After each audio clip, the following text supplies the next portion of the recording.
Here we have my analog pocket, my Game Boy Color, an actual real Game Boy Color, but modded, of course, with the beautiful Black Ice Permafrost shell, retromodding.com. You thought I was going to say retroremaster.com. No. And the first edition Mod Retro Chromatic. What do all these have in common? Well, they're all Game Boy Color esque, or in this case, it's a straight up Game Boy Color that's modded. And then these two are hardware emulation Game Boys things. Why am I showing you all three of these? I don't know. You already know the title and thumbnail. We're putting this thing together, which is the Funny Playing FPGA kit. It is the FPGBC. It's another one of these, but this actually came second, third, I guess. Obviously, the original Game Boy Color. I believe the Analog Pocket came out, and then this came out, the FPGBC, and then this was the last one to come out. But it's not bad. It's not bad. Watch my review on that. I actually took my review down of this. You can buy this, retroremaster.com. Actually, you can buy one of these fully modded at retroremaster.com. You can buy the shell and the other Black Ice shell at retromodding.com. Anyways, you can also buy this stuff at retromodding.com and use code Jake to save 5%, maybe 10%. I think it's 5%. They're all different. Use code Jake to save some money. That's what I normally say. I don't know why they gave me sentient simulation spheres or googly eyes, but they did send this all out for me for free for review, including the googly eyes. And today, in this video, we are going to put it together and get the first impressions. That is all. If you want to see the full review, go to the main channel. It'll be linked down below and in the cards at the end. So if you want to watch me do this is, what comes first, really. And then watch the review after, because I'll spend a couple weeks with it, write a full script, blah, blah, blah. You know the drill. But this is not like the newest device. This has been around for a while. I've just never really had interest in reviewing it because honestly, Funny Playing's quality has gone way downhill. Or maybe it was never that good to start. I don't know. And so I kind of just didn't want to review another thing of theirs that doesn't work very well. But honestly, we're here because so many other reviews and mods and stuff have fallen through for me this year at the very end of the year. So I reached out to Retromodding and said, hey, would you want me to review this and, send it out for me? And they said, heck yeah. So I'm like, okay, sure. It's not sponsored. If you care about that stuff, I'm not getting paid, but they did send this to me, as well as they sent me their new game Infinity. Comes out December 22nd. You can pre-order it now, incubategames.com, which I have been playing it on the Analog Pocket over the weekend. It's actually a lot of fun. But yes, it's actually coming now, finally, for those who know the story. Anyways, you will have to purchase a shell separately, and you cannot just use a regular Game Boy Color shell. It is specifically cut out for the screen, and you can't even buy just like the IPS kit shells for this because it has a USB-C port cutout. Now you could probably do some finagling to get it to, work with an original shell or at least one of these IPS shells, but probably just better to buy the aftermarket shell with it. Okay, moving on. In the other package, we've got a speaker. We got, I think this is the battery. Yep, the battery. We got the screen. Oh, very well packaged, but I'm just throwing it. And this is slightly different from your regular IPS modded screen. And here is the motherboard. Looks a lot like a Game Boy Color, but there's no CGB CPU here. We do have a volume rocker. It is not a wheel, it is a rocker because it rocks back and forth, and you can also press it in. We'll test out the functionality of that stuff later. We got power switch. Here's the brains. It is a GoWin chip. For the nerds who care about exactly what chip we're using here, that is all the information I know. And that is an FPGA core. So, like I said earlier, this is hardware emulation. It is emulating the cartridge shield is blocking that. there's a CPU under here that this is emulating, and is emulating the real original hardware. It's not actual original hardware. Therefore, it is still emulation. It's just emulating the hardware instead of the software. That makes sense? Maybe a little confusing for some of you. It's still a little confusing to me. But it is emulation. It's not going to be one-to-one with the Game Boy Color. They're trying to achieve that, and it probably does a pretty good job. We'll see. But that's what this is doing. That's what this is doing. It's emulation. It's just a different kind of emulation. And why does it have to be so specified now? I don't know. Why do companies like Analog want to have to lie to their customers saying there's no emulation? I guess probably because back when this was like announced, like a software emulation wasn't as good as it is now. Now you can emulate a Game Boy Color on a toaster. It's stupid easy to emulate. So I will stop yapping for a bit, and without any instructions, I am going to put this together because I am arrogant enough to believe that I can put this together on my own with just guessing. So where we're going to start is I'm going to peel these two pieces off, and I'm going to take my screen like this. I'm going to get that ribbon cable through there. I'm going to pop this in like that, stick it down, and we're good. Screen is in. One thing I forgot to get is buttons. You will also need buttons and membranes. And here we go. Membranes and buttons. B is on the outside and A is on the outside, B is on the inside. And even though with our screws here, they do include a like normal IR sensor, I can just use this one because there is actually no IR sensors on this thing. So it will not work with the very few games that use the IR blaster. Sorry. I'm going to save this for a real Game Boy Color. So I'm going to use the fake one. I mean, it's not fake. It's just it's opaque. It's completely opaque. So IR won't emit through that. And I'd rather use that here and use the one that will send the IR stuff through it on an actual Game Boy Color, because some of these button kits, like the one I'm using here, don't have the right things for real IR stuff to go through.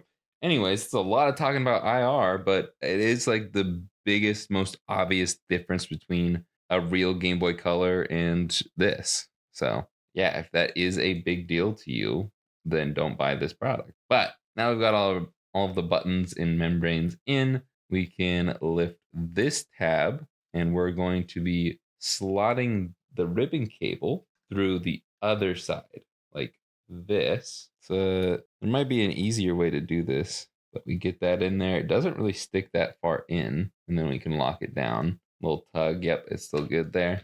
Okay. And then I don't want to like fully put this down yet because we still do need to get out our speaker.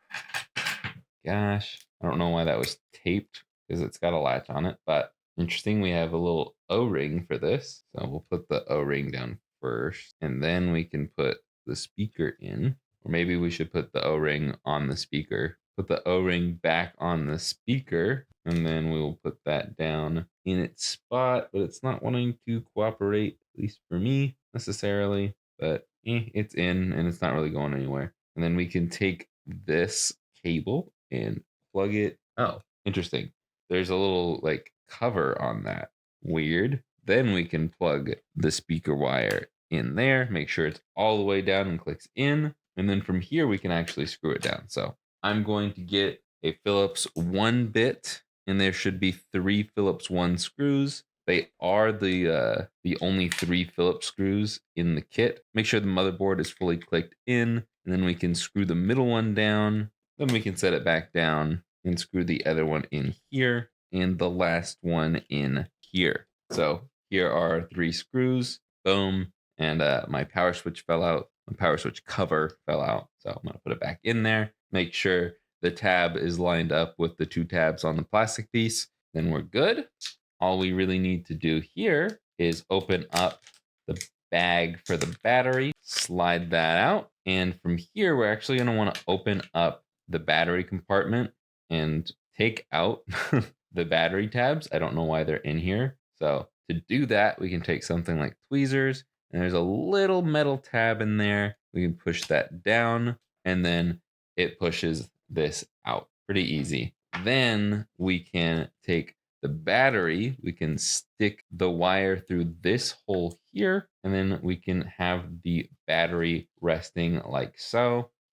Whoa, hello. Make sure it doesn't fall out for the rest of this, but I'm going to take the battery. The part where the pins are exposed is going to go facing the motherboard, and then it's going to connect right into this connector right here, this connector right here. So I'm actually going to just do it like this a little loosely, line it up like that, and then it should into place like that. It should look something like that. I'm saying that a lot, but that is pretty much it. And we can take our whole assembly here, make sure our wires are not around any of the screw holes or screw posts, which we're going to be screwing in there and there. So make sure both these wires, especially the battery wire, is not over any of those holes, and make sure they're not being pinched along any of the plastic seams. We can even do this with the battery, actually. We can pull the wires out into the battery compartment, but don't pull on it too much because we don't want that to pop out. And then we can swap to our tri-wing bit because these are still using tri-wing screws for some reason. And then we've got 6 of these to screw in. We got one here, one down here, another up here, another right here, one on this left middle side here, and then the last one is opposite of that. Then we should be able to route our wire somewhat manageably. How do I want to manage this wire? I think what I'll do is take it like this. I don't want the wires in that slot though. I don't want them to get pinched. And that should do it. That should be fine. We can slot the battery door in like that. Clicks with ease. And then just to test, we'll flip it over, put it on. Funny boy. Oh boy. And then it's just a blue screen. Okay. Interesting. Let's see how it handles my flash cart. It works perfectly. Well, at least the menu does. One thing you might notice immediately is we've got a bigger screen area, which I don't have any batteries in here. Hold on. There's quite the difference. If you're seeing anything going funky with this screen, this is an OLED screen. They don't do well on camera. It is totally normally fine for me. But yeah, we have a slightly bigger screen on the right. And honestly, I thought it was going to look worse, but I don't really notice things like pixel perfect accuracy. I'm probably not even saying that right. This is a 1-to-1 pixel ratio. So this is, I believe, exactly 4x the original screen pixel count. Could be wrong. It might be 2x. I'm not sure. What's the freaking term? Integer scaled. This is not integer scaled, even though this is an OLED screen, but the IPS screens that you do for modding that are just like this is the same screen that you do for IPS mods. So why is it like this? I don't know. Obviously, they don't want to use the Game Boy Color stuff here because it's not a Game Boy Color, and it's probably already pretty not legal for Funny Playing to do stuff like this, putting the Game Boy Color logo on there. But they put the Nintendo logo on the console still, so I don't know. But somehow, some way, I believe if we... Oh, wait, what? I just turned it off? Oh, there is a sleep mode now. I think I should... Oh, here we go. It wasn't... This is weird. Okay.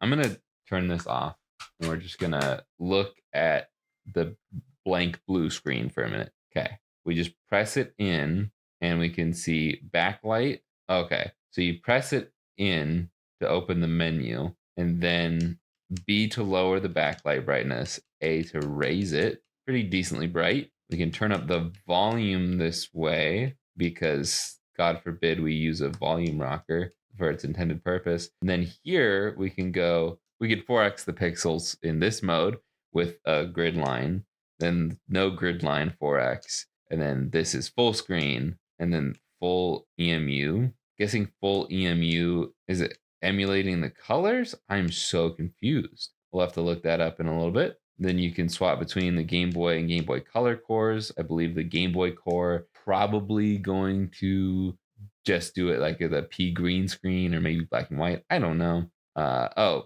but yeah, you got your different color palettes. How many color palettes are there? 1 through 16. And it started on 16, goes to 24. Maybe 16 is the P green. I don't know. We've got frame mixing, which is frame blending, which is the thing where it makes it not flicker like crazy for the original games that had like transparent effects, like the Chain Chomp chain in Link's Awakening. Not many games use it.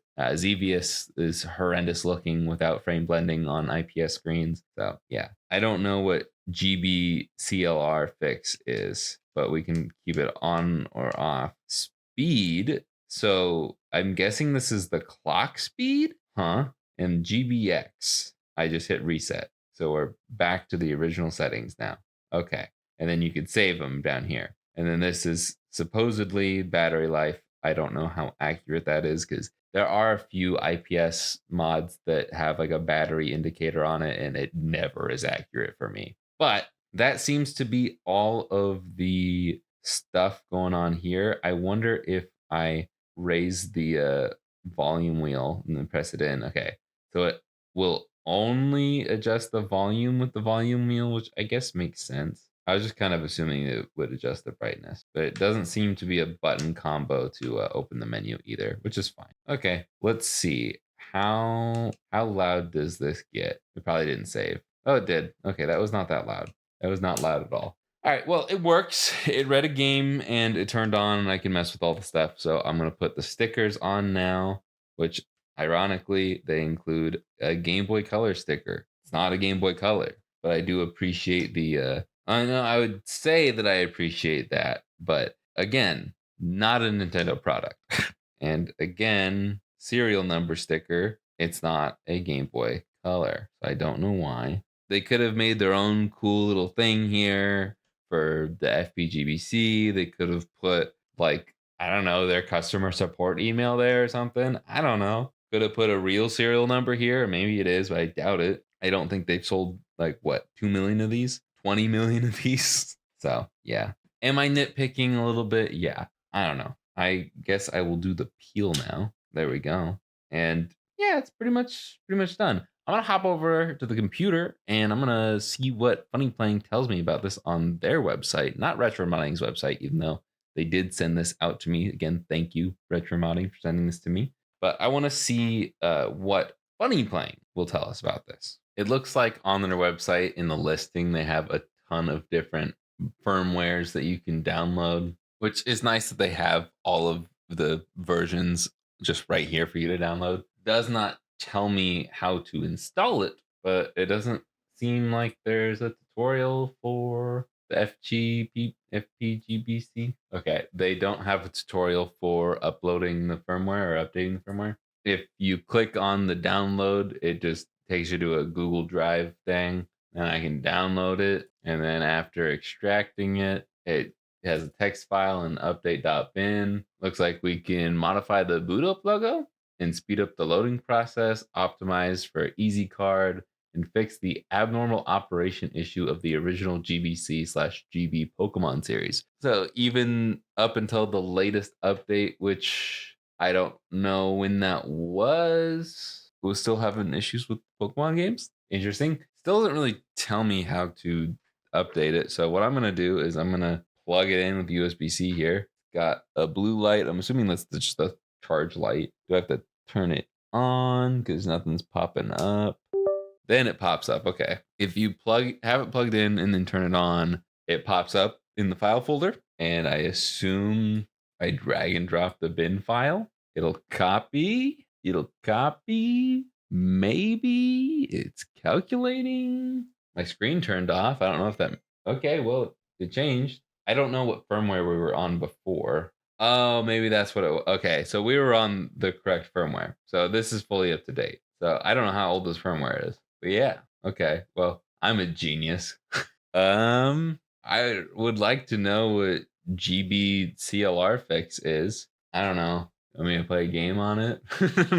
Be cool if they told me how to change the boot up thing, unless that's just something they can only do. I don't know. Oh, did I not have that fully seated in. My bad. Oh, interesting. Plugged it in all the way and it reset it. But we can go over to Infinity here, 1.0. We can hit start. Actually, I think I was supposed to hit B on that. But anyways, it's the last game I played on here. It's not like really loud. It's just like, it's like a decent volume. It's not way too loud like some of the amps can make it. It still sounds good. And this is the most bass heavy Game Boy I have ever heard, specifically because the thing is physically shaking right now. Like the Game Boy is vibrating because of the speaker. It goes down as you turn it down, but on the highest setting, the second highest setting, the third highest setting, once you get to the fourth highest setting, you don't really, you can kind of feel it when you grip onto it a little bit more. Interesting. I wonder if I took off the rubber gasket, if that would make a difference. I feel like it wouldn't. I feel like if anything, it would just make the speaker rattle around. Like there's a reason they include it. If it was worse with the rubber gasket, they wouldn't include it. So that's crazy. It's no, even at the lowest setting, depending on how you're holding it, you will feel it rumble. Is this something I've never noticed on a Game Boy Color before? Volume is all the way up. Yeah, this doesn't vibrate. This doesn't vibrate in the slightest, but this is as loud as it gets. And this is as loud as this gets.